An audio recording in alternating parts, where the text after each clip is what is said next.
Hi, good evening. You good there? Yeah? Yes, sir. Good.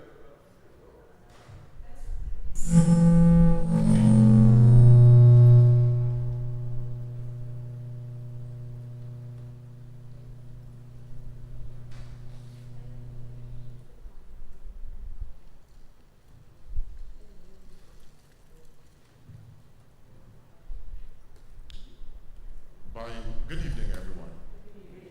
By my clock, it is 12 minutes past, well, 13 now, past 5. So I would like for us to make ready to get started at quarter past. Thank you for making it. At one point, I thought they're so tired after Palm Sunday that we weren't going to see you in face-to-face, but thank you for being here. What's your first name again? Andrea, we missed you last week from early. I saw you, but you had other things going on, but thank you for being here.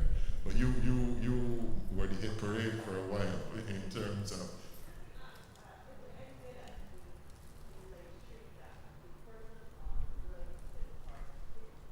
at the moment, we didn't set it up that way. What we were able to do, I think Reverend Bev last week got some comments. I'm not sure how she assessed them, and she came back and shared them with us. Previously, when we did the last Lenten thing, we gave the number to the person who was producing the program, and persons forwarded or made a WhatsApp question, and it then came to us. But we didn't make that arrangement this time. But bear in mind that we want to do some other things as the deanery in this manner. It is a facility that we will try to provide.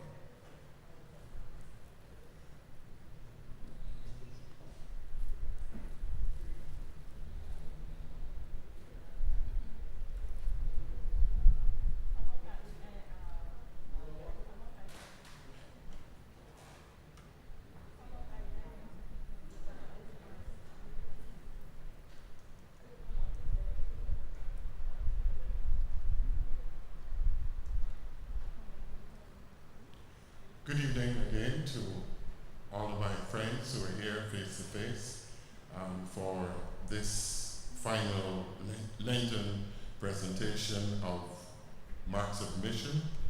And this evening, our mark that we address is treasure. The presenter this evening is Reverend Desmond Ward, St. Silas and St. Alban. Alban and Silas. Alban and Silas, have it your way. And here comes before me, always. And I'm always happy to welcome the support team in our Rural Dean, Canon Beverly Seeley Knight, her husband, Father Reginald Knight, my brother in Christ, Father Roosevelt Tate, and of course, the solid guy from St. John the Baptist, Reverend Father Curtin. So, I'm good shepherd. With good shepherd. They give me a time, but I'm enjoying this. Because I went through the St. Matthew's with the Church of the Resurrection, and I know what it's like. And St. Philip, The best. the best. Okay. So without any further ado, according to my program, we begin with the hymn which relates to climate change and so on. And we're singing the tune of Immortal, Invisible, God Only Wise. It seems that your designated organ or music instrument for the evening. We do not have our regular maestro. He has to be elsewhere. But you know this, so could we stand as we begin our opening hymn? The climate is changing, creation cries out. Your people face flooding and fire and drought.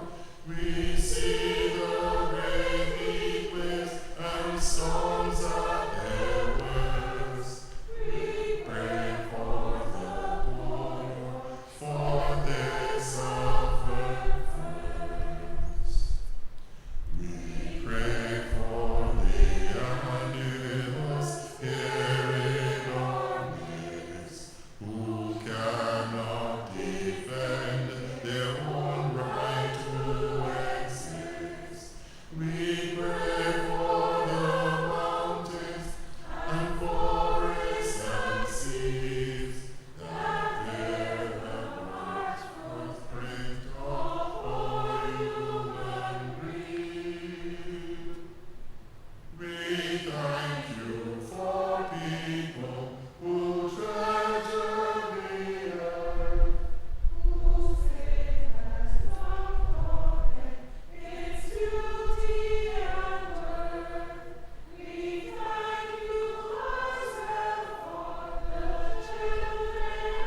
Day by day, we look to you to satisfy the needs of every living thing.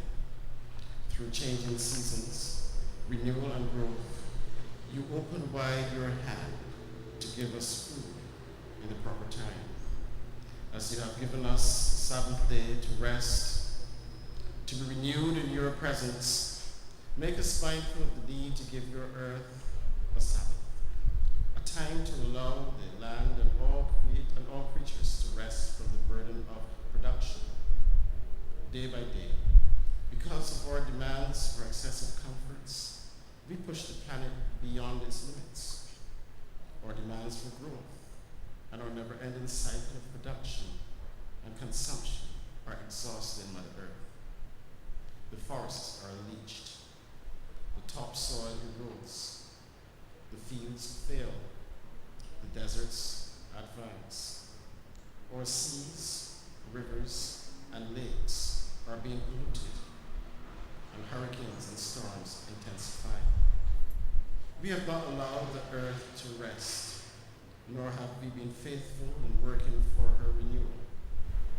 Forgive us those sins and enable us by the power and presence of your Holy Spirit to strive to safeguard the integrity of creation and sustain and renew the life of the earth.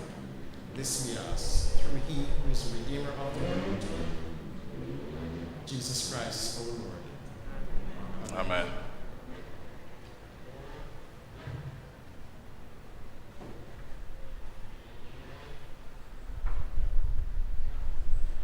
I've been technically reminded that I must come to the microphone because I think I got a big voice, but sometimes the others at home can't hear because I'm not like. So I've come to say, please be seated.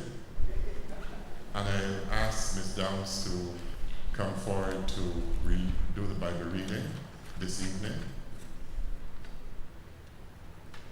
Angela has been our fly up and down and all over the last couple of Sundays, and especially today. And come forward.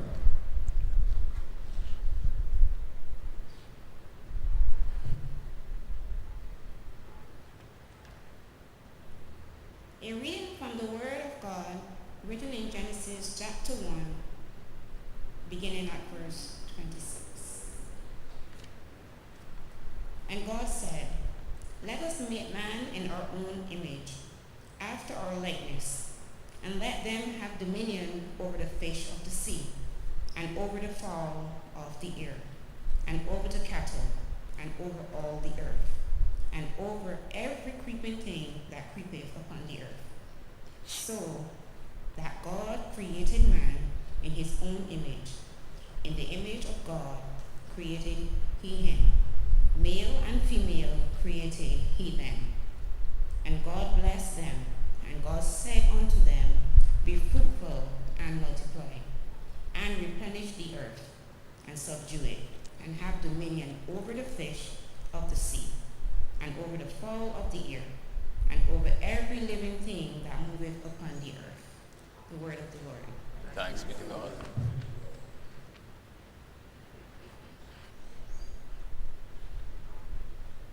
Good evening to you, my brothers and sisters in Christ. This evening I want to share with you the presentation that was submitted by the Reverend Clive Thomas. Then I will add a few comments, and then we can look at the questions. To be created in the image and likeness of God means to reflect the presence of God in His world.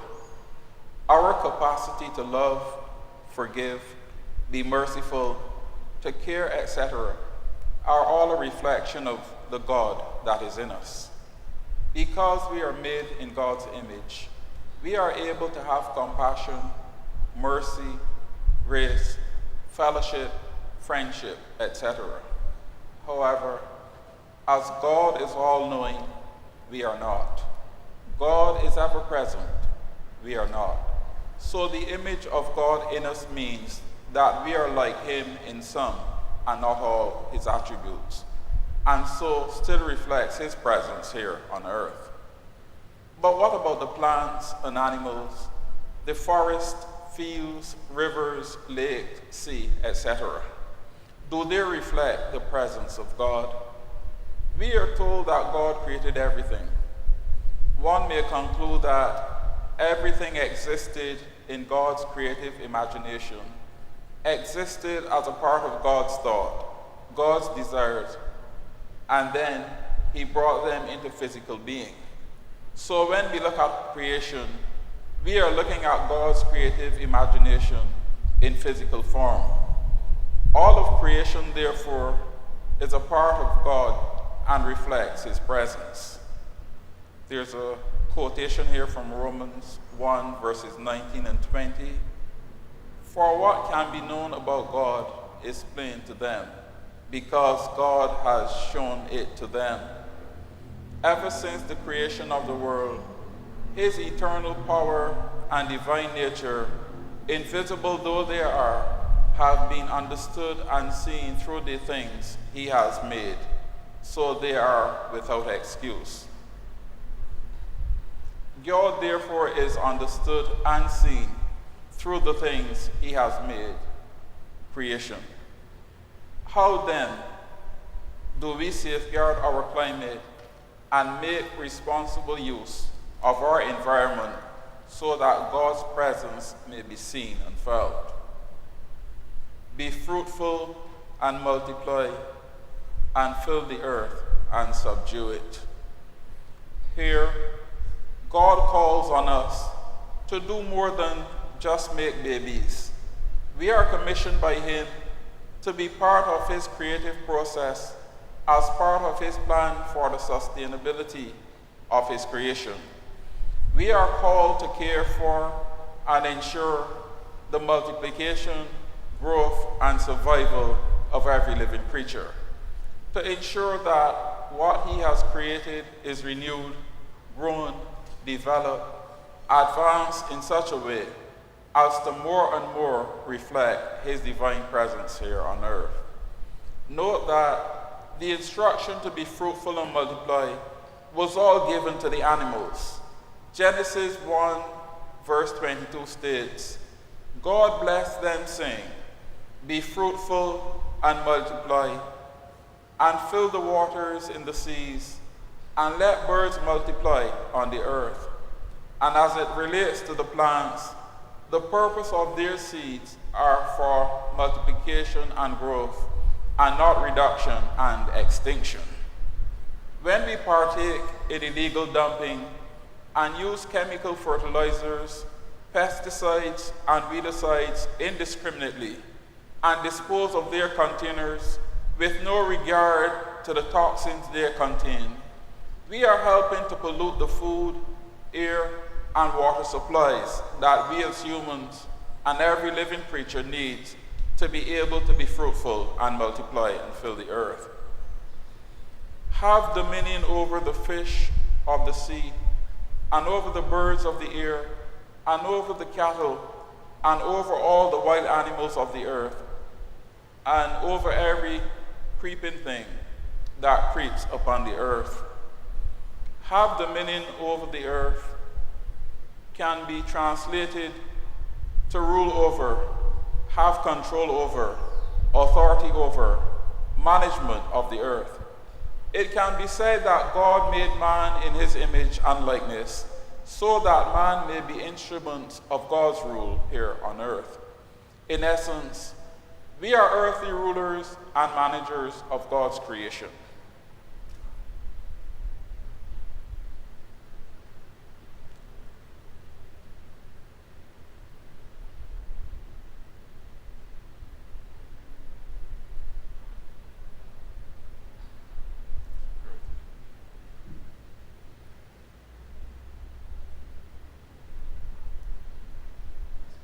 It therefore places us in the category of stewards, and as such must be accountable for our management of God's creation. When we allow burst water mains to remain unrepaired for extended periods of time, thousands of gallons of drinking water are wasted. Not only the water that is wasted, but all of the resources, for example, electricity, that is used to pump the water is wasted. When we burn or dump indiscriminately non-degradable waste, we are polluting land, water, and air. As good stewards, we are called by God to protect, preserve, and renew his creation by our efficient use of all our natural resources, and so limit their negative impact on God's creation. Whenever we cut down trees for climate-friendly purposes, we must ensure that more trees are planted in suitable areas to replace those that have been cut down.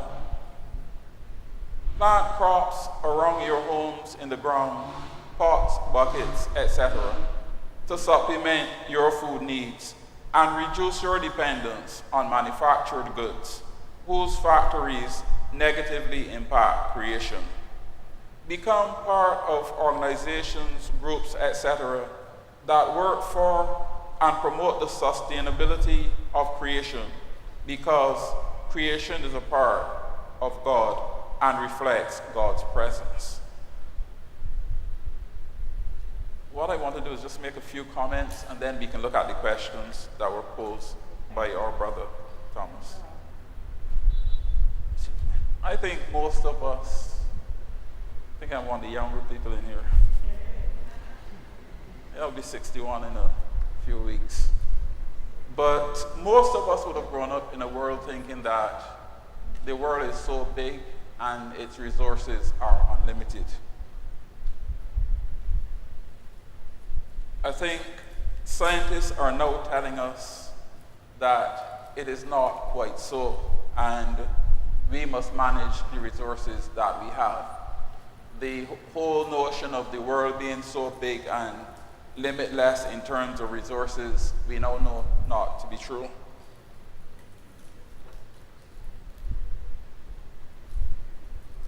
I'm sure it is coming up to Easter, and we are all hoping that the fishermen would bring in some fish for Easter. It's part of our tradition. I remember way back when flying fish used to be sold all a penny. Anybody remember? Or anybody know what it means, flying fish being sold all a penny?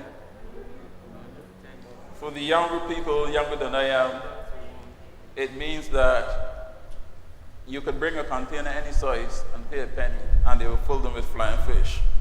But the point I'm making is that today we realize that the flying fish are not so plentiful, and what the scientists are telling us that it may very well be a case of something like overfishing. Sorry? That it may now be a case of something like overfishing. Yeah, overfishing, yeah.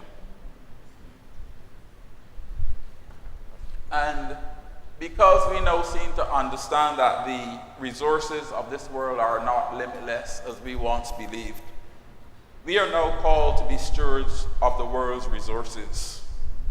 Over harvesting, overfishing, and even things like family planning now we engage in. When we look at some of the things that scientists tell us, for example, many species are now becoming endangered. Sea turtles, which at one point was good meat, has now become illegal and they're endangered. And we understand the reason for these things. And the point that I'm making is that at one point we understood that the resources were limitless. We now know it is not so. And we now need to manage what we have. What I want to do now is look at the very first reflection question. How do you see and recognize God in every part of his creation? And if so, how do you think creation should be treated? How do you see and recognize God in every part of his creation? And if so, how do you think creation should be treated? Volunteers, I need to volunteer someone.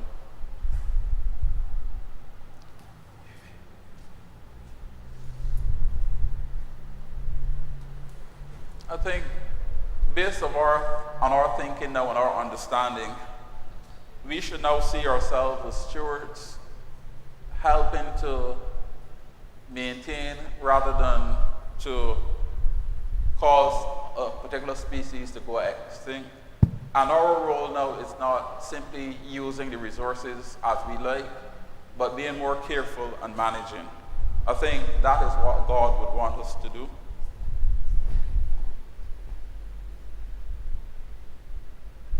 Any other comments in this first question? Do you see and recognize God in every part of his creation? And if so, how do you think creation should be treated? Do we see God's creation as limitless, or do we see it as something we need to manage, be careful, understand that if we do not manage it properly, those who come after us may find themselves without the resources. Sorry? Yeah. Oh, sorry. Yeah. Our earth, our planet should be treated with respect. Everyone, for me, should do their part, but we are not doing it. I cleaning and you dirtying. Yeah, I think you're making an interesting comment. The thing is that all of us here are in a Christian context, and this is how we see creation. The reality is that we live in a world where it is not all Christian. And the question then must be, how do we try to survive, for want of a better term, with those who do not share the view that we are managers of God's creation? You understand the point I'm making? Because we are in a Christian context, and we tend to believe that within the Christian context, we all see ourselves as managers of God's creation. But not all faiths, all religions, denominations view things this way. As a matter of fact, we know that if we look at the many religions, there are some that will tell us outright that you shouldn't eat pork. You shouldn't eat this. You shouldn't eat shellfish. You shouldn't eat that. How do we manage God's resources in a world that is not only Christian, in a world with so many conflicting views? To put it another way, when it comes to illegal dumping, we in Barbados will try our part to manage what we dump and how we dump. But if one of the bigger countries decide that they don't care about illegal dumping, they will dump things as they please. What can we do as a small nation, apart from keep noise? Sorry? Sorry? Mm-hmm. Yeah.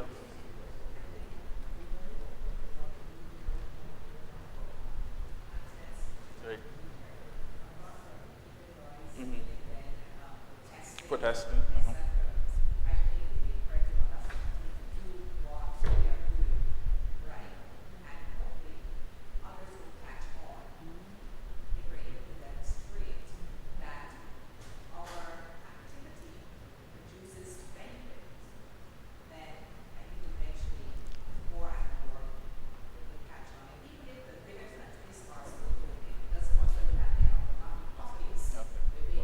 Right. Right.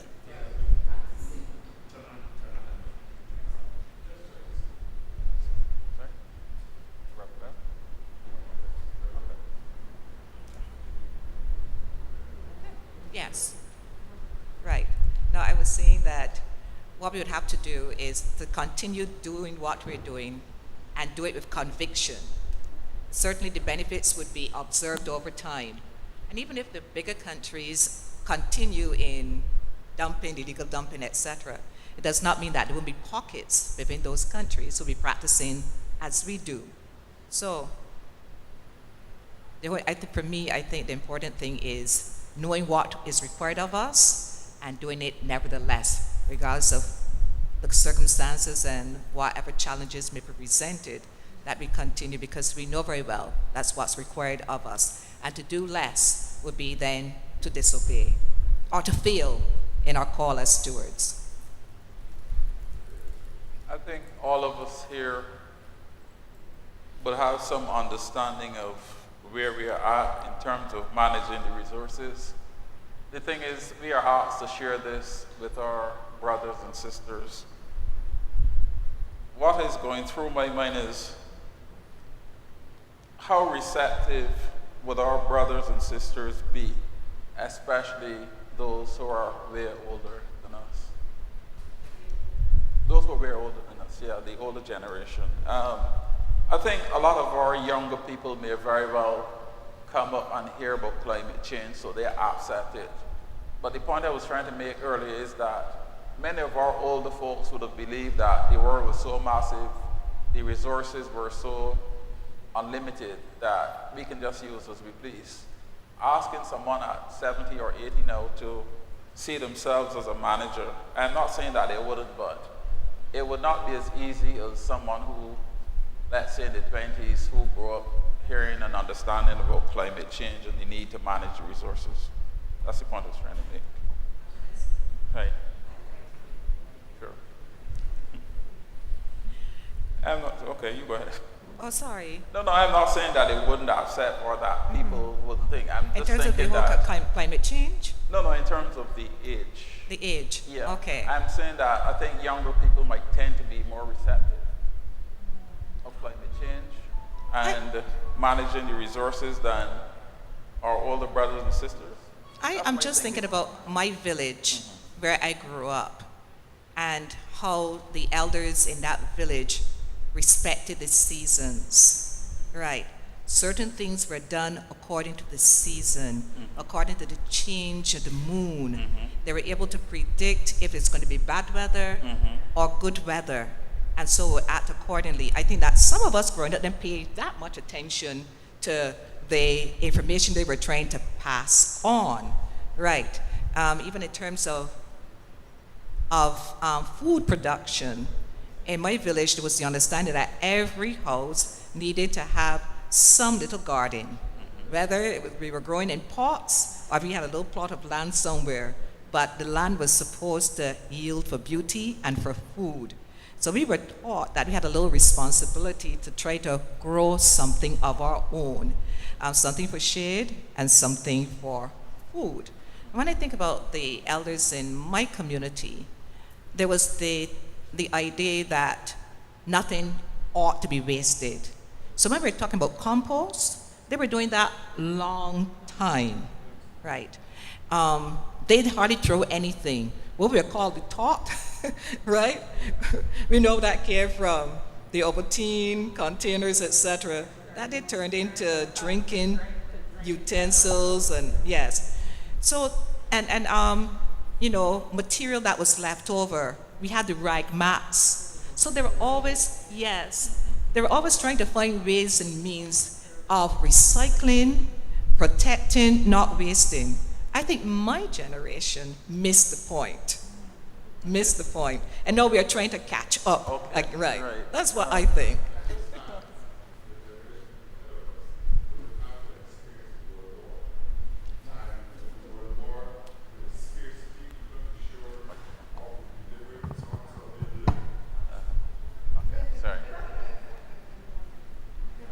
I'm sorry. I was just adding to what Reverend Bev was saying, that the generations ahead of us also came through the world wars. And you had to use your mind to create, because you couldn't, and be creative, because you didn't know when deliveries were going to come, if the ships were going to get through. I remember my dad tell me he worked on a mine sweeper. And the only sweeper I know was something to clean the dust in your house. And when he told me what it was, nobody get me out there in the partnership looking to move mines that get put down for the submarines that were bringing food into Barbados and into the Caribbean islands. That's a serious thing.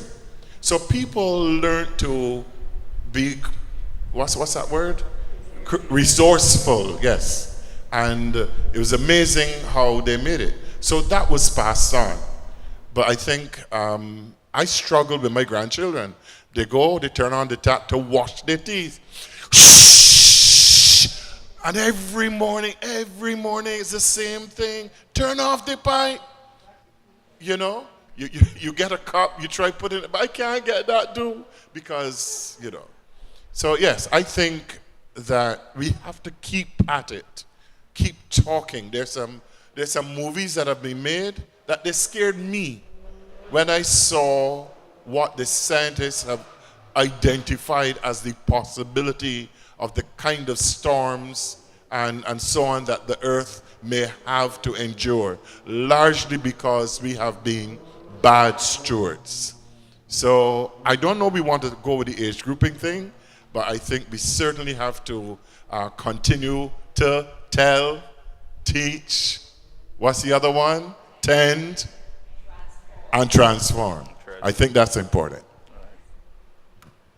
Right, two interesting points. Reverend Bev did make the first point that in the olden days, people were forced to marry simply because that is what the situation, that's the situation they found themselves in. I think Canon Courage made the point that some of our younger people today, because they come along and life is much easier, they just take the resources for granted, and that's where we get the big difference. All right, anything else to add to this first question? Yes, Father Desmond. Okay. Oh, so I was just, somebody wanted to say something? No. Oh, I was just saying that I had, in delivering a social studies series to a group of young people, and we were looking at natural resources. And I mentioned that Barbados now has been identified as a water scarce country. They were shocked because as far as they understand, we would never ever have a problem with water. And I think that some of us in our minds are still at that point where Barbados would never run short of water because we are a tropical paradise. I think we need to be able to get that message clearly to people that yes, we have now reached a point where we too now have been considered as a water scarce country, and until we do better, right, it will only get worse. No, I think that's another interesting point. Added to the scarcity of the water is the fact that the quality of the water of Barbados is deemed pretty good, and so my understanding is that a lot of our water is sold to the cruise ships, I believe. Yeah. So I think that will probably make it even more scarce, but it doesn't mean that, it means that we still need to manage our own resources. We need to. Because when we was growing up, we ain't had no pipes until we had to go to the standpipe to get water. We ain't had no water toilets, nor nothing, so, but we have all of that now. Yeah. So the water can be scarce. Mm-hmm. Yeah, interesting point, yeah. All right, we move on to question 2. This is one that I will steer clear of. Be fruitful and multiply and replenish the earth. How do you see yourself participating in God's continued creative process? I think this is one that I should steer clear of. A valid question, a good question. Yes, I have 3 children. Sir? Well, that too, yeah. Well, are we looking at human resources now, Father Desmond? Sorry? We are talking about human resources? Yeah, human resources, yeah. That's a Sorry. But I can ask a question. When we say be fruitful and multiply, I thought that was as a result of. Sorry, I thought that was as a result of when Noah, the ark and replenishing the earth. I don't think that it has a lot of context with us. But I don't have any children like Desmond. But that doesn't mean that I am not fruitful in the sense of helping to nurture persons and to, to mold and to develop. So Desmond, we are in it together, Yeah. but we are not giving up in Yeah, I terms think of our fruitfulness and multiplication of this earth. Yeah. All right, now I need to make a comment here. I don't intend to be controversial, but let me just make the point here. I think it is a common knowledge that many of our children grow up without the presence of a father in the house. But the village that I grew up in, they had many men, some of them who did not have children, but who saw their role as a father to any child in that village, and that seemed to have been accepted. And so, while it may be true that we have some irresponsible men who do not look after their children, to paint a brush, to use a brush to paint every man as being irresponsible, I think could be a bit harsh. Yeah, it's true. All right, I remember the village that I grew up in. They had men who would drink rum, they would get drunk, they would misbehave. But anytime they saw a child misbehaving, they had no problem in correcting that child or trying to point that child in the right direction. But the parents didn't have any problem in asking in Right. allowing it to happen And allow it either. to happen, yeah. Because now, if I go down the road and I see a child doing something, I am reluctant to say anything because I don't want the mother coming to cuss me Oh, yeah. or the father coming to shoot me. So Exactly. I think that's where we are failing as well. It is definitely because a lot of our teachers were not there to impart knowledge only. A lot of our teachers back then imparted discipline. And as you said, parents back then were also big on discipline. So when a child was disciplined at school, that was it. It was accepted by the parents. The problem we have now is that it is the reverse. And I know quite a few school teachers, and all of them can tell you when their retirement date is, and they're really looking forward to that date.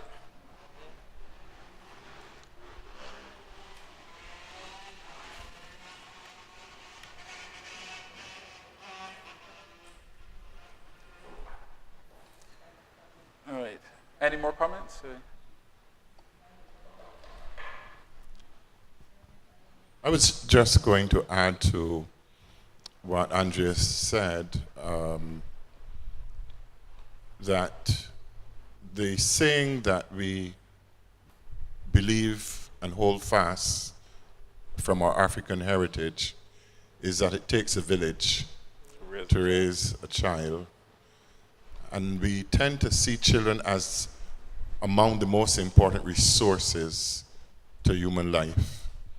I think also that the idea of village means together, togetherness.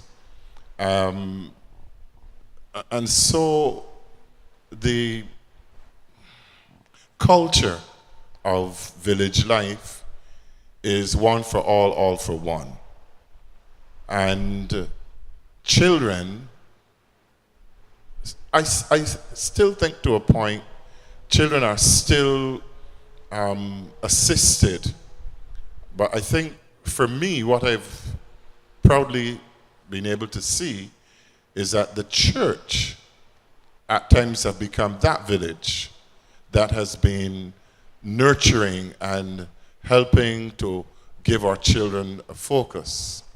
Hence, we have the Sunday school, we have the youth groups, you have the mothers' unions, and in the context of how they do the men's fellowships. And all of these groupings really focus on nurturing family life. And the principle on which God has established creation is that we all belong together. We talk about when we all get to heaven as a family. We talk about, doing whatever together. That's the foundation of Christianity. We have all kinds of prejudices in the world, I know, but ultimately, I think the kaleidoscope of color that God has created across and around the world, he never put a bridge or anything to separate them but always sought to bring them together. And I think that this increase and multiply, I think it's like I don't know, there are those persons who will be the engine room of increasing and supplying, and then there's the engine room of the nurturers, and then there are those who will bring discipline and order, but we all doing it together. And I think if we could keep that alive, then we see God in all of this. And I think ultimately that's a question that's being asked. How do we see God, or do we see God in all of these things? I have come a long way, because I thought I was introduced to God as a man who was quite old, with a long beard, white beard, sitting somewhere on a throne away from us.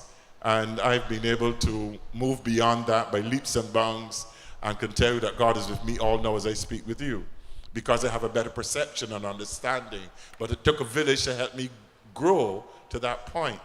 And I think we it's like the newspapers. Another one shot. Not that we shouldn't be alarmed and upset and concerned that two persons or young persons have shot each other, or maybe not even but the shooting. But we must not read that to say 99% of the young people in Barbados have shot people or something like that. But sometimes the one headline can put us on a tangent where we are so negative about young people. And I don't know what it meant for you growing up, but I couldn't deal with being painted, as Father Desmond said earlier, with the same brush, when I knew I was trying to be different. But then every time people open their mouth, the young people, the young people, the young people. That destroys the resources and the will. And I hope that we can understand that if we are seeing God in everything, then we need to have that, what the New Testament says, the mind of Christ, so that we are tolerant and patient and able. I'm not saying it's easy, huh? I'm not saying it's easy, but I can understand the teachers who know when their retirement date is, because it's a real challenge. But you have to keep at it, because somebody kept at it with me. Thank you. Right. I think Canon Corey just started by making the point, it takes a village to raise a child. Yeah. The thing is, though, that the concept of village today, or what we have as a village today, is much different from days of old. Part of the problem is that people now live in the heights and the terraces, and for 20 and 30 years, you live next to one another, but you really don't know one another. If you want to find someone in some of these areas, you have to ask for the person who drives the BMW or the car number X, whatever. Whereas 50 years before, everybody knew everybody in the village. When I went to St. Silas, there was an old man who's passed on now, but he was a tower of knowledge, and I enjoyed listening to him. And he made an interesting point that back in his day, there were two institutions that kept the village together. One was the standpipe, and the other was the village shop. Everybody had to go to the standpipe to get water. So by going to the standpipe, you knew each other. Everybody went to the village shop. That's a meeting place, and you knew everyone. If a stranger came in the village and you saw him in the shop, you can easily ask, well, who does he belong to, or why is he here? Who is he? But the problem is that you pick up the newspaper today and you see that somebody is in trouble with the law, the person lives in your area. You have no idea who the person is. The other point I want to comment on is that data, I find, is projected, that's information is projected to create a particular bias. And I am not happy with the crime situation, and I don't think anybody would be. But the point I want to make is that For every one person you find doing a shooting every year, let's say we had 30 murders just for argument's sake, I can find 100 young people who are doing positive things. If we look at the school sports, those are young people doing positive things. There are many, many young people in this country doing positive things, but they're seldom highlighted. And we have to be careful that we do not jump on the bandwagon of criticizing all young people because a few of them have gone astray. We must be concerned, yes, but we need to understand that what is projected before us is data, and we need to interpret that data, not necessarily to suit anyone, but to understand why sometimes the data is projected in the way it is. Father Desmond, I just want to mention two things. One, in terms of the village. When we first moved in, Father Reggie and I first moved in to St. James. The St. James in terms of a parish. Yeah. Right. We realized that there were people in our neighborhood we didn't necessarily know. Right. So we took the initiative of having a block party and inviting all of the all of the persons as they passed by. We would mention, well, let's get together. What's it? Oh, New Year's Day or some Year's Day. Let's get together. You know, we don't know each other that well. We're passing each other, right? So we threw the idea of getting together, and they were amenable. We set a time. Everybody brought something, and everybody turned out. And we continued to do that until we left the neighborhood. Well, and we're still friends to this day. That's interesting. Right. So there are ways, although we may be living in the heights, I mean we've turned out generally. Yeah. Right. People may have moved, different addresses, etc. There's always a way, and there's always a way.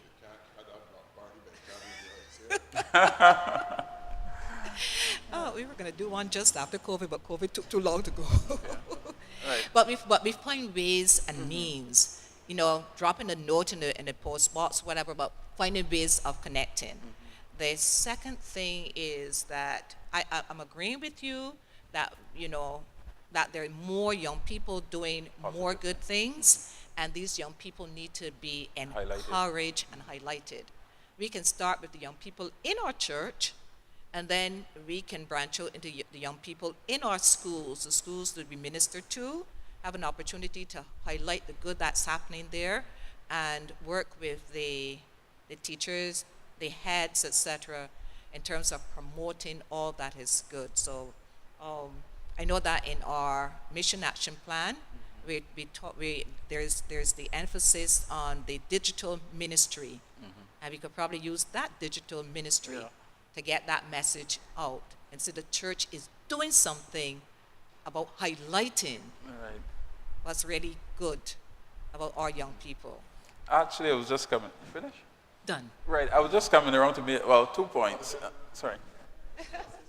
Oh, sorry. Oh, okay. All right, you go ahead, sorry. Right. Two things. I just want to add to what Rev Bev was saying with respect to the highlighting of the young people. Because one of the things we have to recognize that, let's take, for example, school sports that just finished. And some of those are going on to Carifta Games and all that. But some of those same young people are members of our church. Yeah.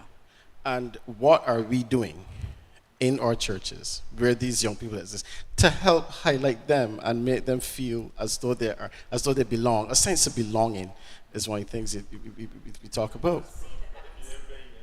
Yeah, exactly. And so we have to get past that thinking, because this question, you said that you would want to pass this question. But this question, No. this Not question, that I want to pass it. I will exempt myself from it. right? Okay, but this question is a serious question. It is an because interesting question. there is so much to this that we can unpack. Yeah. Where this is concerned. For example, we talk about it asks about be fruitful and multiply. Everybody sees this. I mean, Andrea, you pretty much touched on it when you spoke about you don't have any children, But, that kind of thing. yeah. Fine. But, look, we grew up in a time, we brought up 2 boys in the 90s. And we were good. We brought up Shaq and Nathan, and they came along. And then things started to happen. You started to see crime on the rise and everything. I wouldn't lie to you. Sometimes I said to myself quietly, not to Beverly, I would say, why really bring these boys into this world to deal with this? And there are people who are reluctant to have children Yeah. Yeah. based on what is happening in our world today. And so the whole question of being fruitful, we have to, all of these are the little things we can unpack where this is concerned. Because the fear of not knowing where, for example, the next food coming from, you're not sure Yeah. if you can get a job, if It's you're much going more to keep your expensive now job. to raise a child Exactly. than before. If I was able to give my son or my granddaughter or whatever a $10 or whatever it is to do whatever, to save or whatever. No, I can't do that because gasoline prices, I know that gasoline price is going up, so she might not get that. So, but the thing, but no, these are the realities. These are the realities. And so the whole question of being fruitful and multiply is impacted negatively Yeah. Yeah. by what we are experiencing today Yeah. in our world. No. Creation, we see God in all that we do. You go to the beach and everything, and you see the sunset and all these nice things. But at the end of the day, you're reluctant to, some people, I should say, are reluctant to bring new life into the world because of the fears that the challenges, the uncertainties that we face. But I think it's an interesting question, and maybe we could come back here again and look at it another day. Yeah, am I getting over senior moment? I want to say something when Reverend Beverly spoke about living in a neighborhood where you actually reach out to people and the response was very good. I don't know if you remember, same period, when you came to Good Shepherd, very often you would send me to say the opening prayer at the neighborhood watch meetings. Yeah, and what I learned from going to these neighborhood watch meetings is that a neighborhood watch then was really a response to crime. People living in a neighborhood, they don't really know each other, and some criminal takes advantage of the situation where people don't know one another, so nobody looks out for one another.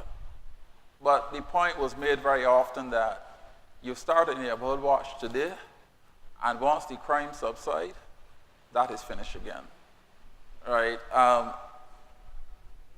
It depends on the motive, it depends on a lot of things, but the point I'm trying to make is that when you start the neighborhood watch, why can't we continue to be neighbors whether there's crime or not?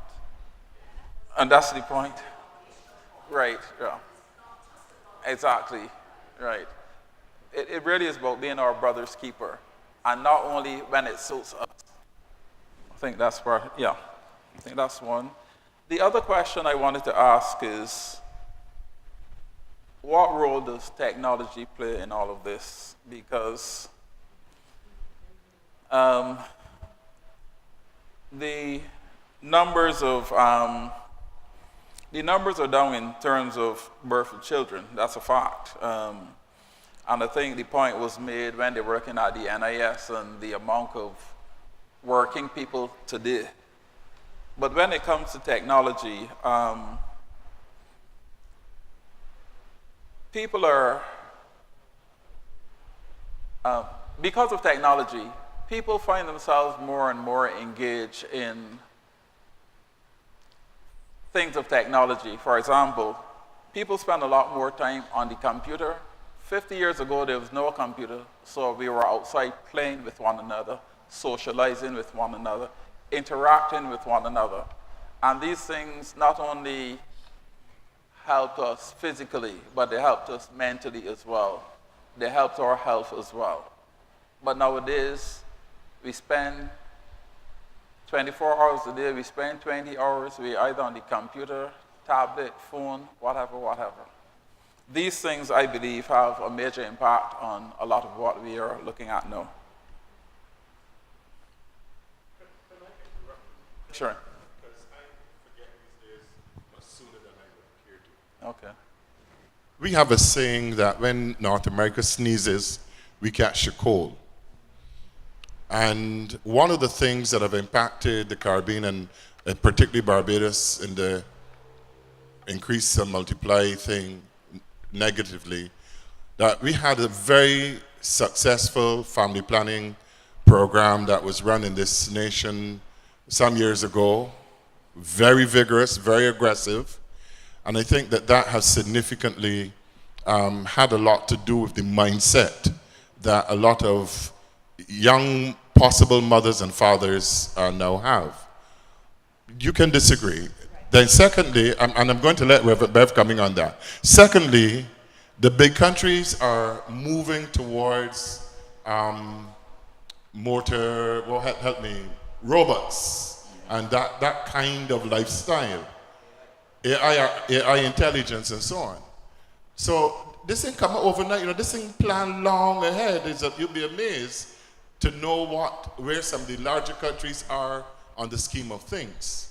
So I think that is also a contributing factor to how people think, because if I can soon, in maybe 10 years, I may be wrong, but I can buy a robot to clean the house, do this, do that, and so on. Because some of us had children as investments. When the old man get old, I work for you, so you gotta come back and don't forget me, look out for me, which is nothing wrong with that. That is the understanding. That's the understanding, right? So I'm just saying that a number of other man-made factors have interfered with the increase and multiply concept and teaching of the Old Testament and of the Bible, and persons have been impacted by these other ways, other possibilities, and it has resulted to where we are. But I just want to throw that in, and Reverend Beverly wants to rebut, so could we go to her right away? Yes, I want to rebut. There may be some truth in that, but for me the greater truth is this, that as, and I would have to say industrialization and the opportunity for women to be more independent in terms of earning an income to sustain my lifestyle. I remember my mom saying to me, I'm not ashamed to say this, when I was at school, in secondary school, she said, make sure you have an education and do not depend on anyone, especially a man, for your survival. The day that you all can't live together in the same house, you will not be in a position where you're forced to live there and stand for foolishness. Right. I heard that. But I saw from another angle too, that I would be able, in the household, I would be able to contribute, right, to the household, rather than my husband having to bear the full burden 100%. of providing for me and maybe 5 children. I'm only saying. Okay. But and a lot of young women have grown up with the intention of being able to create a future for themselves. And it meant having to delay having a family, right? The education system is such now where by the time you have your degree, you are 25 years or so. And then you now have to prove your worth in the working community, because having a document saying that you've got a degree in this does not equate to experience. So now you have to go and gather your experience. And by the time you're ready, you're 30 years old. And you're trying to find a guy who is going to be able to handle a career woman, right? And you may or may not get married, you may or may not have children. So I would have to say that it is, if you want to talk about family planning, you have to talk about from a different point of view. And that's the reality for the young woman today. And the young woman may very well have to make a sacrifice between delaying education and having a family, right? And sometimes it is not a sacrifice that a man may not have to make. And even in terms of thinking about having children, right? No, I'm at work, my child is ill, I have to leave work, right? My employer may not be too happy about that. So a woman will think about all of the necessary challenges she may have in terms of getting married or even having children, right? Am I able to, with all of these things in mind, can I, will I? Some are willing to take the chance, the risk, and others are saying, you know what, No. this is it. Career woman, I may get married. The fellow will God understand we are not going to bother to have children, right? Or I may not even bother to get married. So those are all realities today. And it started, I think, with my generation as we began to see the world differently. And it's even more so with younger people because they have so much more going for them than I did at my age. So I just wanted to add that in terms of consideration. That's right. That's right. Any more comments? Sorry? We need to. All right. All right. Any more comments? So we go to number 3. Have dominion over the birds of the air, the fish of the sea. Do you see yourself as one who has been given the authority of management by God over his creation, and as such is steward? And if so, what does this mean in a practical sense? Being a steward, being a manager, so to speak. I think very often we in Barbados tend to see people who work in a particular field and have the title of manager as managers only. And a lot of us don't realize that we as individuals are called to manage our own affairs, our own lives as well. I think that's one of the biggest misunderstandings of management. We see management as a position where a person is well established in some job, but a lot of us don't realize that we need to manage our own affairs. You know, each of us are called to be managers. That's the point that I'm making.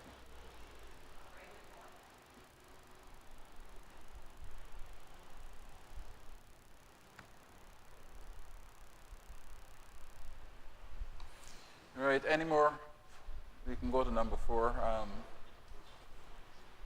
Having gone through today's reflection, what will you commit yourself to do or implement in your daily life and encourage your church deanery to undertake to help safeguard the integrity of creation and sustain and renew life on the earth?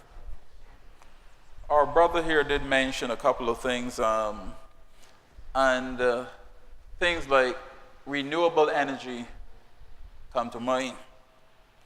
Anybody want to make a comment on renewable energy and how we can stop polluting the air rather than burning fossil fuels and using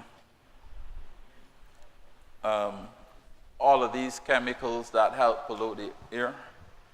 Father Desmond, I'm just throwing here and just let the members respond, but just throwing here for our consideration, noise pollution, which we've somehow forgotten about, right? But it is definitely for me a critical area to look at as well, noise pollution, right? So as we are discussing all the other things, to add that to the list. Reverend Bev, I'll start by this noise pollution. We define noise pollution as the karaoke men singing and Church. But the church pollutes as well.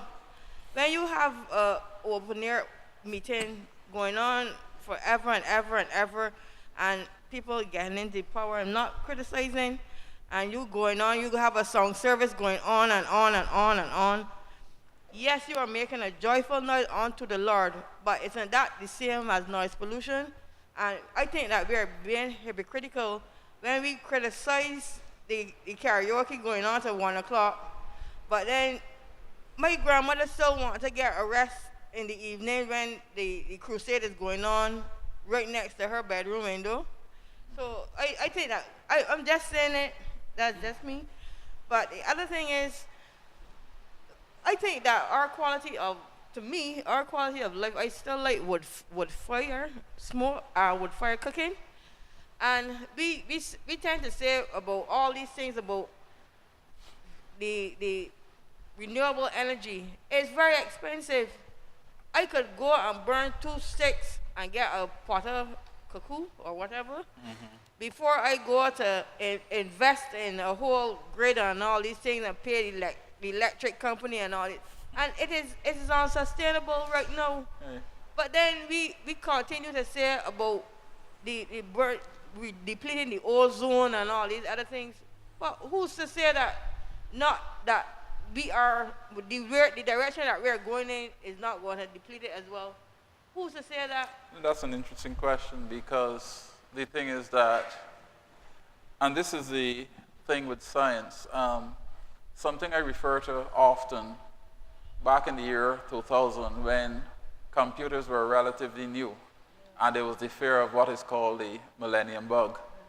I remember back in my previous life, place of employment, we were new. The business was like new on computer, and obviously they took every step to make sure that these fears were allayed by getting installed whatever the experts at the time said would stop these computers from crashing.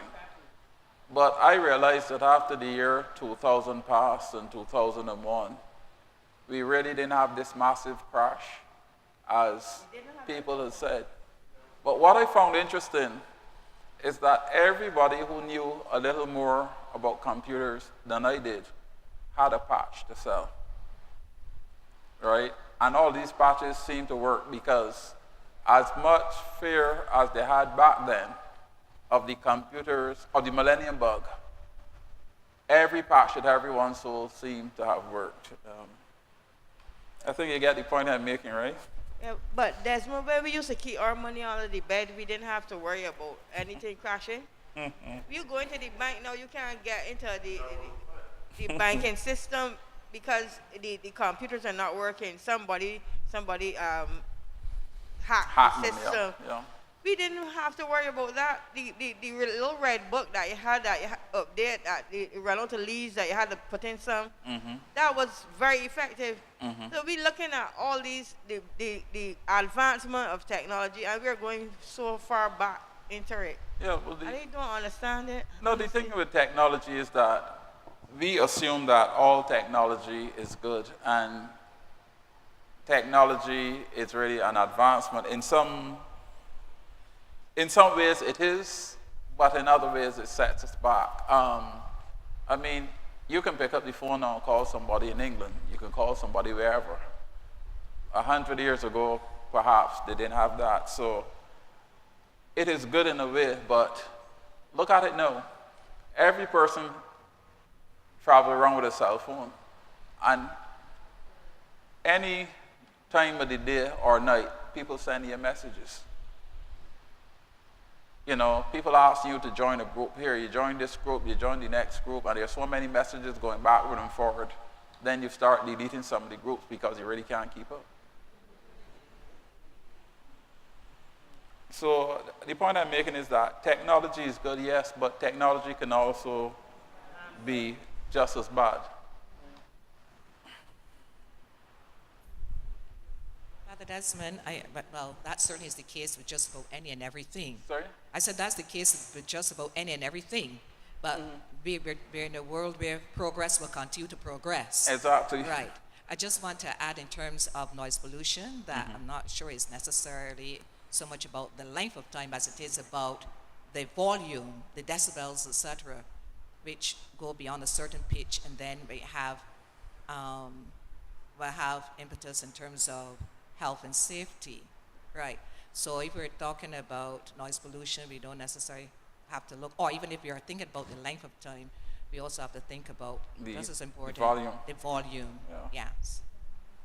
That was interesting because living on the West Coast, and certainly before COVID, there are some vessels that sail the West Coast, and 2 and 3 o'clock in the morning, if you're up, you really can't get back to sleep. Sorry? Yeah, the motorcycles and noise pollution, yeah. Yeah, they modify the engine, and when the person start the car and spike song, you can stay here and hear it. You know.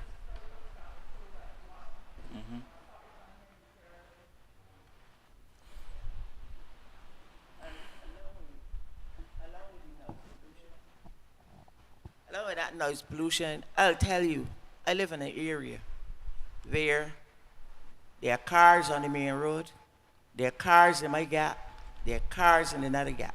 Wow. On Sunday for my dinner, I eat my dinner along with gasoline. Yes? Yes, ma'am. Along with gasoline, because cars are all done every day. Look, sometimes they have a light at night doing cars. And what? You complain, but the laws are there, they are not being enforced. And I think that that's what's happening here, that we have this noise pollution and all the other infringements that contributing to the lives of our citizens. Because with the gasoline and all the oil and all such like that, we are inhaling in the day and night and everything. We don't know what's doing to our bodies. Oh. I am 70 years now, and I wonder how much longer am I going to live due to the fact that I'm drinking, eating, smelling everything gasoline. Thank you. No, the thing is that the point is made that we don't know what they're doing to our bodies. I believe that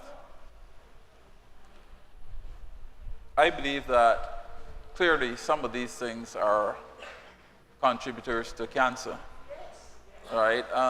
The problem is that most cancers don't develop like overnight. They take some time. So that is probably why we are not as conscious of these things. And we probably figure that, perhaps the person who's causing the problem will somewhere stop or something, and once the person stops, 2 years from now, it'll be okay. But that doesn't say that for the 4 years that we've ingested whatever, that it didn't affect us already. Yes, sir. In response to the lady talking about the noise pollution and thing, and law enforcement, I find that the law, she's correct, the laws are there, but persons are afraid to enforce them. And the simple reason being, if I go and ask the police to bring a case against Desmond Ward, you're offering a poor little black man and stop me from making $1. A lot of crap. But what Desmond Ward is doing does not affect me, the other poor black man. Some time ago, they had an event up there at Vaucluse near one powder. A bunch of ignorant noise from 9 o'clock in the morning right through until 6 o'clock.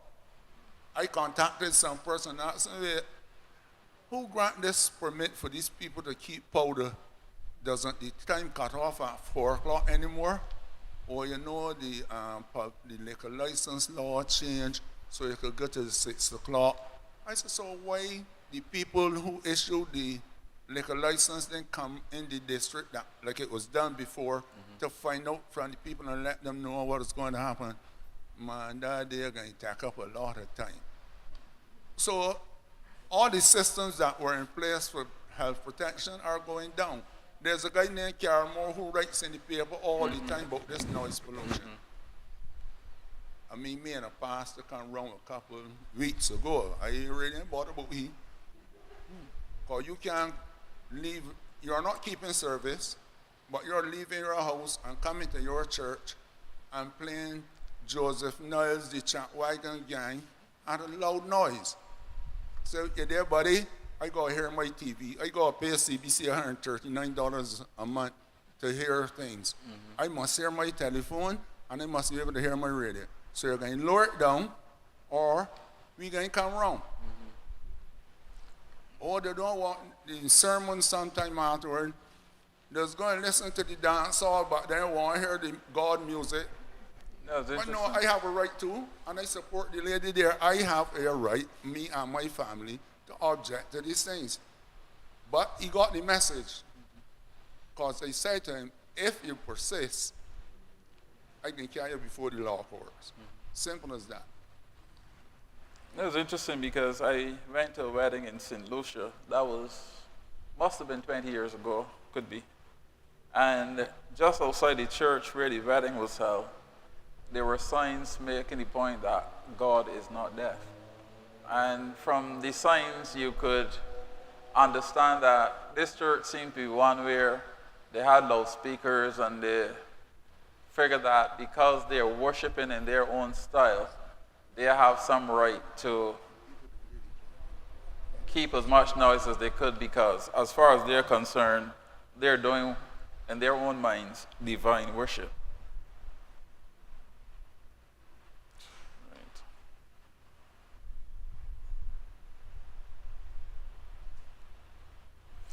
Right, we can, any more comments before we go to the last question? What time is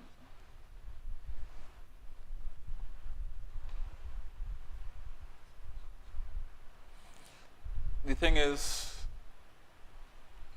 we talked about things like overfishing and overharvesting. The thing is that back in the olden days, when the fellows set sail in the morning, they came back home in the evening and they had quite a few fish.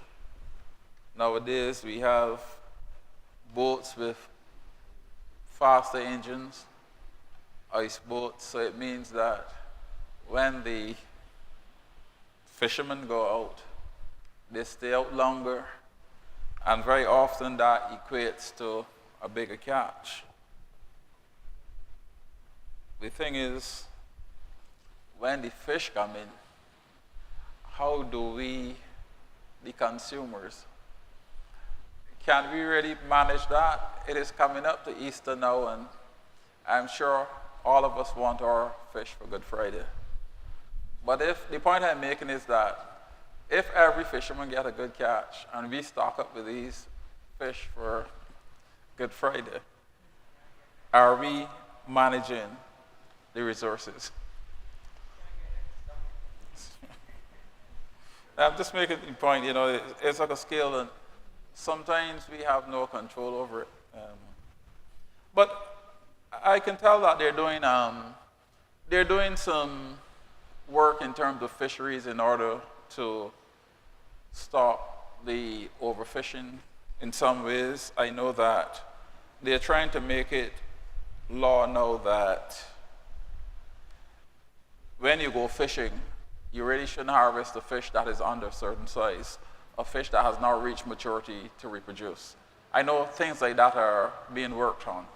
I think it's a very good idea, but the thing is that if they cut the supply, then what about the consumers? Do we cry out? Do we cry out? If the fish are not as plentiful, then it means the cost of the fish will be much higher. So the point I'm making is that we can't have it both ways. We have to be prepared to make the sacrifice. If we understand that the fishermen are being responsible and they're catching only a certain size fish, one that has reproduced, rather than catching whatever comes by. You understand the point I'm making? Yeah, right. Can you ask them to consider the law like the sea egg ban? You harvest a certain time? Yeah.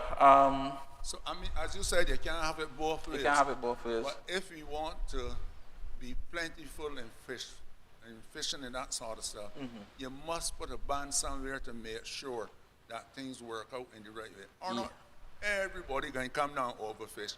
Exactly. The fellas from Venezuela coming down now and fishing in Trinidad. Exactly. And carry well, Trinidad carry the fish, so the people from Venezuela carry theirs. Yeah. So you know what I say? Reverend Father, that says a thief from a thief makes God laugh. Yeah, the thing is, and I think that's one of the things I was trying to raise earlier, where You say God. we, in our small country, talk about our resources are limited, and we are passing laws to make sure that we Barbadians respect the resources that we have and we don't overfish. But when these big fishing boats come from the bigger countries and they pass through our Barbadian waters and they have these nets to take up the young, the old, whatever, we are not in a position to, are we in a position to do something about it? That's the point I was trying to make earlier. Right, that's the point I was trying to make earlier. Right. Sorry? No. Those guys know what they want. I know that certain places in the world, shark fin soup is a delicacy, and the rich and the famous go and buy shark fin soup. And in order to make shark fin soup, you need to get the shark fin. And the shark fin will come from wherever these people can get it. Now you're talking about harvesting. There was a documentary or news article recently where some people were tricked into going for a job somewhere. And when they got to the point where they expected to, they were tricked into going to a hospital for certain type of treatment because they were made to believe that they had certain ailments. And when they got to the hospital or whatever, they realized that people were there trying to take their organs and sell the organs to people who had money, who were willing to buy. Harvesting. Harvesting, yeah. Just So- quickly on the fishing, the big countries now they fish using technology. So they're just as we read the weather, they follow the path of the schools of fish and what is in what area, and they know and go after them and get in and get back out, so that they're not caught in the jurisdiction of somebody else's waters. Yeah, right. A lot of technology is used here as well because I do have some association with the fishermen, and years ago when you go out fishing, you just drop your anchor and hope that fish were down bottom. Now they're fish finders, Yes. right?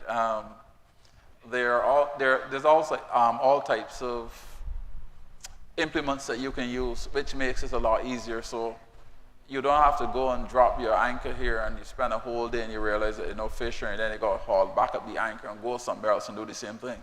You go, you look at the fish finder, you can see that there are fish underneath or there are none, and you drop your anchor accordingly. So again, that having a fish finder should make it easier for the fishermen to catch the fish. And the point I'm making is that with this new technology and you're catching more fish, how do you manage the overfishing? And that is the problem. I don't have an answer. Right. Right.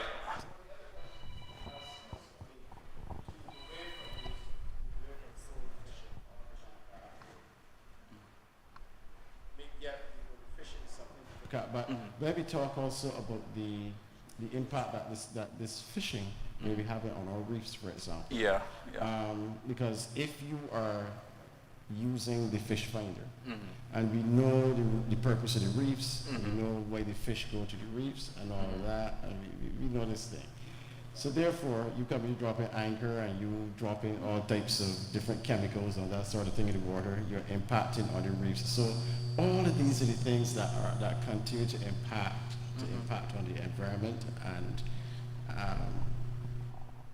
kill our fish, kill our natural Reefs, yeah. and then the country as a whole then is impacted negatively as Yeah. far as our tourism Because if is the reefs concerned. die, then the waves, and then there's erosion, so there's that spill-off all effect. of that. That was interesting you mentioned that, because I think we understand now the problem with the sargassum seaweed. There you The go. thing is, I remember we always had the problem with sargassum seaweed. I think what has happened now is that because we are so heavily dependent on tourism, as soon as the sargassum seaweed lands on our beaches, we want to have the beaches spick and span for our tourists. Of course, we don't want the tourists paying top dollar and coming here to see our pristine beaches, and then it's smelly with sargassum seaweed. But before that, it used to be like a cycle where the sargassum seaweed would come in, it will spend a few days on the beach, then the sea will get rough and take it back out, and then it disappears. I'm wondering though if taking it up off the beaches and removing it, if we are not breaking a cycle. You follow? If we are not breaking a particular cycle. So while on one hand we might think that we are doing good by having these pristine beaches for our tourists, we really might be breaking a cycle, and perhaps, I mean, I'm no scientist and I don't claim to be any, but the point that I'm trying to make, for argument's sake, could that be the reason why sea eggs are not so plentiful? Because of the environment that the Because, sargassum yeah. provides. And not only sea egg, but the newly born fish, I don't know what you call them, Yeah. young fish when they're when they are boarded, baby fish, yes, I like that better. They will find shelter and protection to And grow on the reefs. on the reefs and in the kind of sargassum, that kind of environment, until they are able to Fend for themselves. fend for themselves. Yeah. So I think that there's you've touched something important, because we're breaking a cycle somewhere by trying to pander towards tourism, Yeah. understandably, the tourism dollar. And I remember many, many years ago, they started the Barbados Sea Turtle Project. I'm not sure how many of you are aware, but they realized that the turtles that come to Barbados were kind of endangered. Turtles come back and lay where they were hatched. And because people captured them then, it meant that the numbers got depleted to the point where they were endangered. What the Sea Turtle Project people started doing is monitoring the progress of the turtles, and then they passed some laws. They passed some laws in Barbados which made the penalties even stiffer for those who captured the turtles that come up to lay. And I can tell you that we are seeing results, because very often when you go in the sea, you see turtles of all different sizes. For somebody who, well, used to be in the sea pretty often, as a young boy, you really never saw a turtle unless you saw one that came up to lay. But as you go on the beach now, you sit down, you just see turtles come up here, come up there, come up everywhere. So I can tell you that after years of persistence and pretty good work by the Barbados Sea Turtle Project, the turtle population is really increasing. I'm not in a position to tell you if it's they're still endangered or not, but I will just hope that we continue to do what we are supposed to do in helping to manage that as well. All right, the very last question. Somebody want to read the last question? You have it? Let's see. How is the fifth MOM reflected in our diocesan map? And how can you, within your parish or deanery, participate to ensure that the missional objective is fulfilled? How is the fifth MOM reflected in our diocesan mission action plan? And how can you, within your parish or deanery, participate to ensure that this missional objective is fulfilled?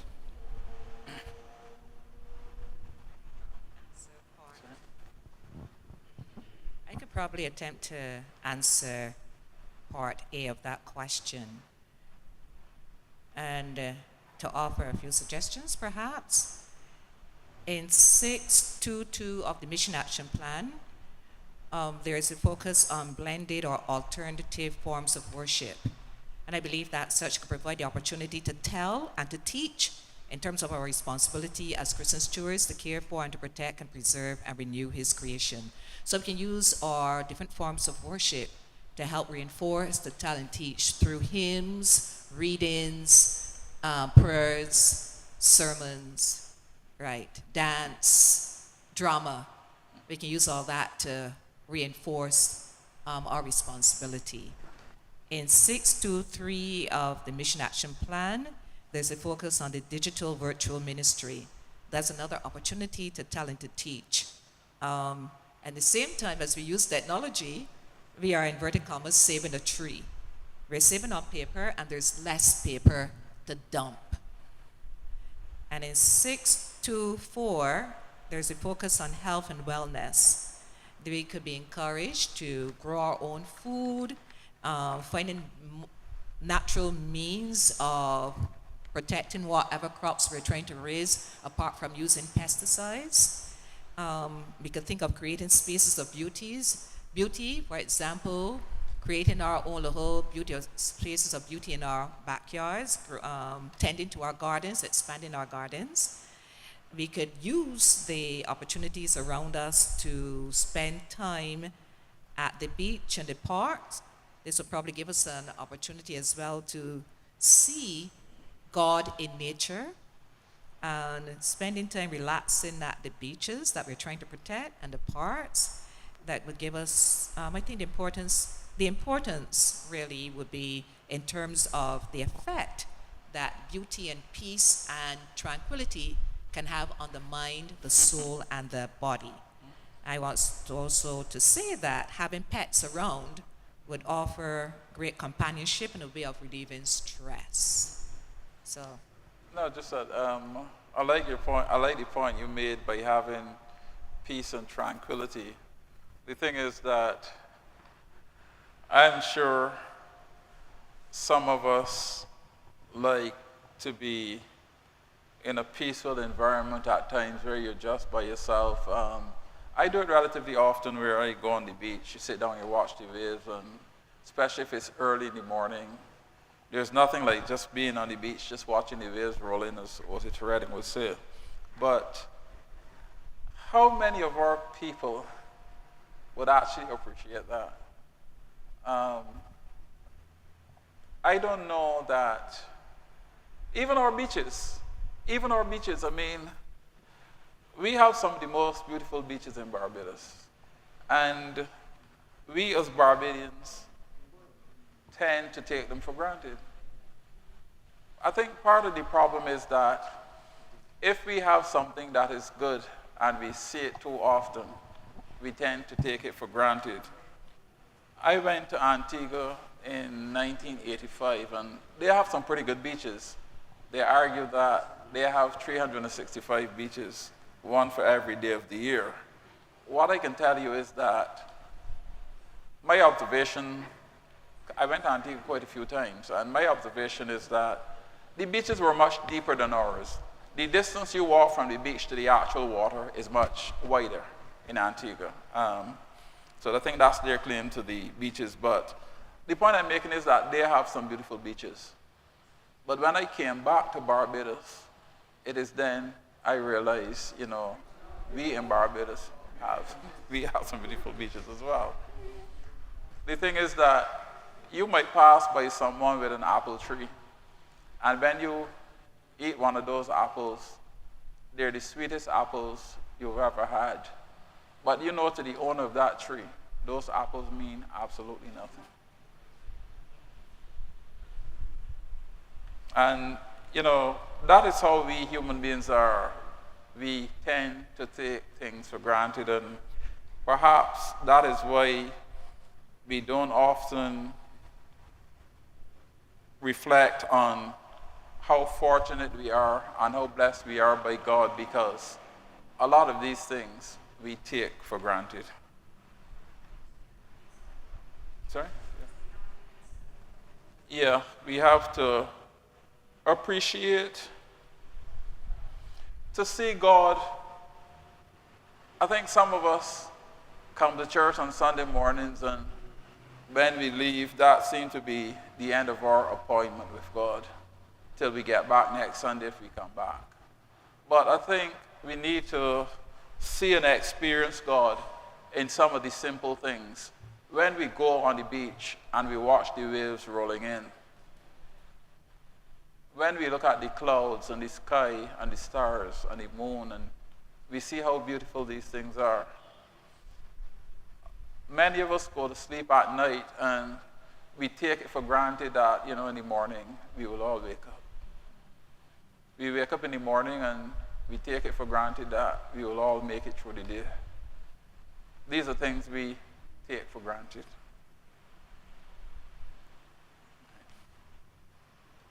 Perhaps we can be a bit more observant, and rather than just taking things for granted, we can recognize God in these things as we go about our daily chores. Okay? Yeah, so, right. Anything? Sorry. One of the things I would add here is that one of the things I would want to add is the fact that our churches, we spoke about creating spaces and that kind of thing. For even some of our churches, we have what it takes to really create that kind of space. And not just a space for our members, but certainly for the community. There are those churches that all of them don't have cemeteries, but they have land around them, the properties around them, which can be used for that purpose. For example, there's St. James Parish Church, and how can you develop that in order to make that a green space, a space where persons can come and sit down and have, and sit down with your family and have just a quiet evening, time to reflect and that kind of thing. St. John the Baptist. Yeah. And one of the beautiful things about St. John the Baptist and St. Albans is that you're right on the beach. So how can you... Good Shepherd, sorry, yeah. Good Shepherd. Good Shepherd. Yeah, but I meant St. John the Baptist in terms of the space there, the nice trees, the ambience there is nice. And all of those are the things that, if you're asking what can the church do or what can we do to help meet some of these, to reach these objectives, really, these are some of the things we can do. In a different way. Help people to see God in a different way. You're quite right. Yeah.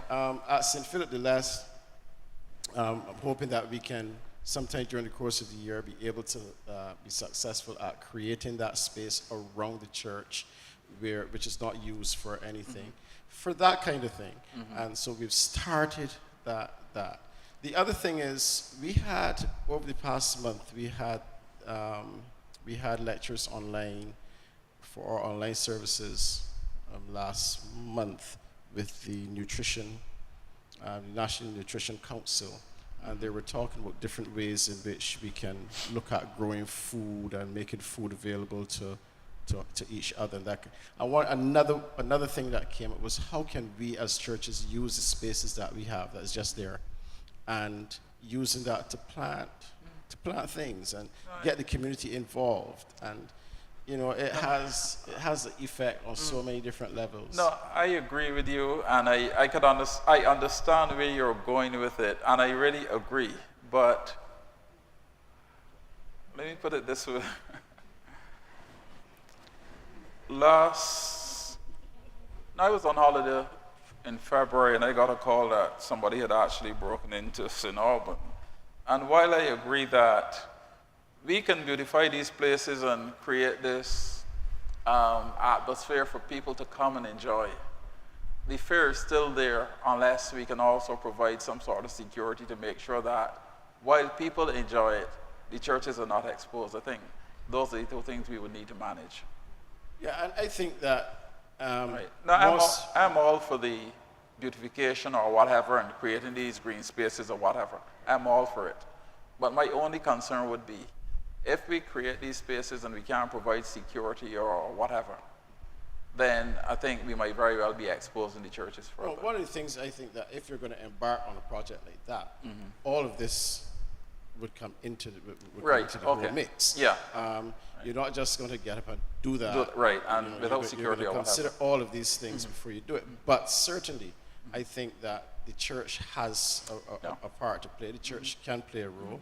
We have a voice. We can speak on these things. So many different things came out here this evening, teaching and the various ways in which we can help being part of getting the message out and being part of help solve the problem. But also we can do something about it too. And if we can do that again is one of the things that I know at St. John's Parish Church, the church is usually open during the day and people come, they go in, but there's a rope across so that you go to a certain point. And people tend to respect that. And from the way people go in and they walk in the church, you can tell that they're really enjoying the ambience and whatever else. But as I said, people would enjoy it, yeah. But the whole question is, again, security as well. But as you said, you're not going to start just with the one side of it. It will be a total package, so security would be part of it. Because, I was not part of the conception, the whole mission action plan, but when I look at the mission action plan and I take all this into consideration, you can see how these things can easily work their way into making the church really, the church become a bit more relevant, alive. No, it's interesting because, out there. But this is coming up now, but is it that we in the church are taking the very church for granted in terms of we see it as a place of worship and nothing more? Well, just like the apple tree that you just exactly, right. But no, we're now understanding. We now have to try to understand, appreciate, and taste the apple and really be part of it. If we keep seeing the church as a building, then that's what's going to happen. If we see the church as each other, because all of us here, we are church. So if we look and see each other and our varying gifts, and we understand how we can pull those together, because I'm listening and I'm thinking, okay, so if we got a food thing started, and Angela grew something, and she likes planting stuff, and Denise did something, and Charmaine did something, and Nicholas did something, and we can say, okay, August is our harvest Thanksgiving, and everybody grow. What you grow, you're going to bring on harvest day. And we're going to have a harvest market. And whatever we want to donate, anywhere we do, and what we want to sell, we sell. And then that goes into the church's conference. The church is alive. The church is ministering and doing things. But we need to be able to have the vision that we're not talking about the building. And I think one of the things that we've gotten in our own way for a lot of years, because we tend to think of the church, St. John the Baptist building, St. Matthew's building, Christ the King building. No, it's about the living, moving, ministering church. We, the people, the moving parts of the church. Yes. Right. Thank you.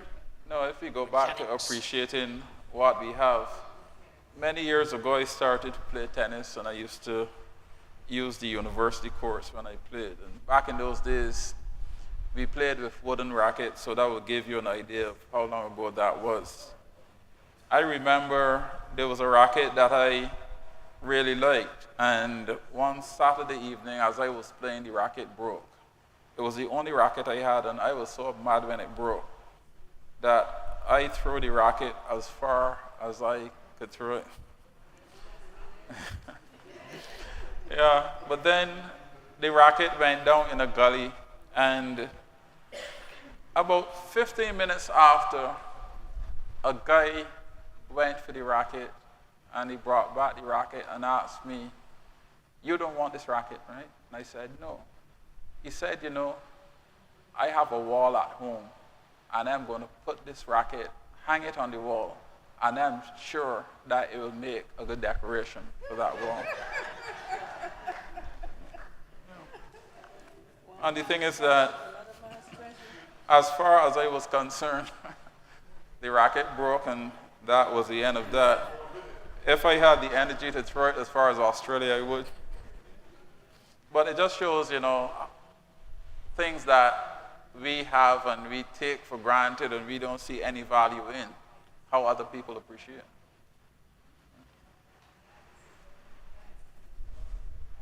Yeah. Yeah. Yeah. Well, thank God we don't play with wooden rackets now. And I won't ask Canon Courage to comment. I was just commenting on Reverend Beverly's comment that the racket scenario gives us good reflection, material for reflection, because what about how God sees us? How many times are we broken, or have we? Or we feel that we're Or broken. feel that we're broken, and then God allows us to throw out tantrums, quarrel, fuss, whatever, and then somewhere, somehow, you ready now to be made whole or to be used differently, you know, and we don't tell nobody, we just go along back. But it's a beautiful image for reflection, and thank you for bringing that to us as well. Right. Any other wrapping up before we have the closing prayer and then the closing hymn? Anything else? All right. Okay. All right. We can have the closing prayer now. That's Brother Roosevelt. Okay.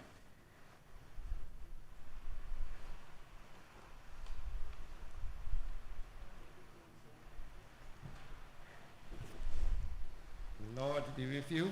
And also with you. Let us pray.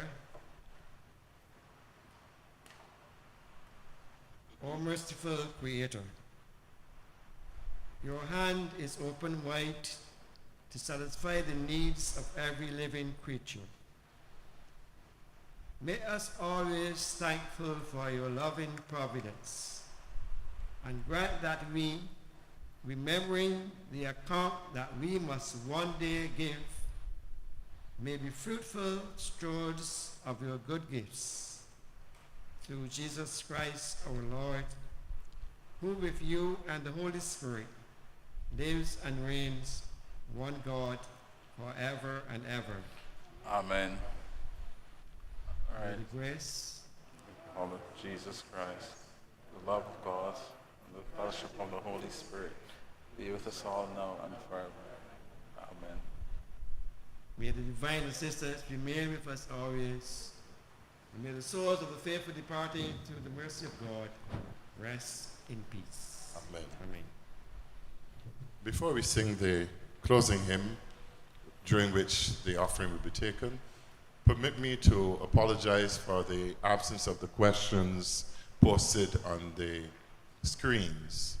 That was, I guess we can have to say, an unforeseen development, and therefore you had to refer to your devices for that, but we do apologize for that.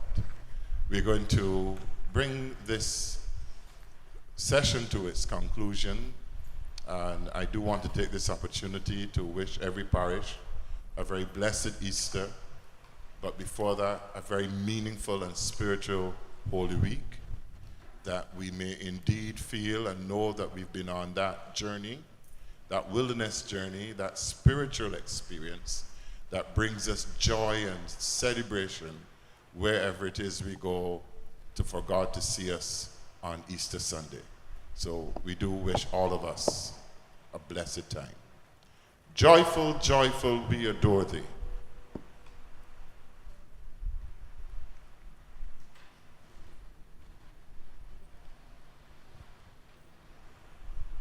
Could we stand, please? Joyful, joyful, we adore thee, God of glory, Lord of love. Hearts unfold like flowers before thee, praising thee, the Son above. Melt the clouds of sin and sadness, drive the dark of doubt away. Giver of immortal gladness, fill us with the light of day.